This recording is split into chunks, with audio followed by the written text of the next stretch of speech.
For pretty much as long as Mustapha Muhammad had been recruited by Michigan, the Wolverines had been one of the presumptive favorites with him, and on Friday evening before his game at Ridgepoint, he closed his recruitment with a commitment to the Blue. He's good friends with fellow Houston area tight end and Texas commit Malcolm Epps, and there was some feeling that the Longhorns might be making a late push for Muhammad as well, but as it turned out, he stuck to his guns and chose the Wolverines in a tight decision that also included Clemson and UCLA.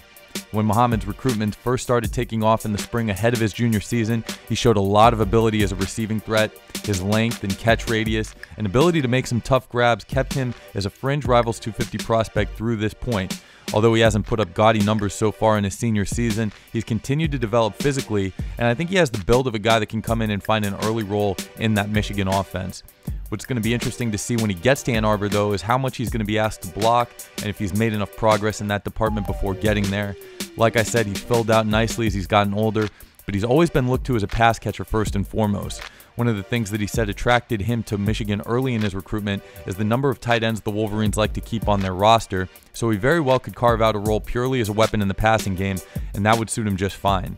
I think one of the other things that has somewhat hampered his climb in the rankings is that he's not a naturally quick or overly agile player, and as he's added size, how that's affected his athleticism has been a little bit of a concern, but it's hard to argue with his effectiveness, and one thing that'll never change is how he's able to outreach most defenders for passes with that long wingspan of his. The bottom line is that Michigan landed themselves a nice new component to their passing attack and a bright kid that I think will work hard to get snaps as quickly as possible. Muhammad has had his eyes on Michigan for a while now, so adding him to their class is a major win for Jim Harbaugh and the Wolverines.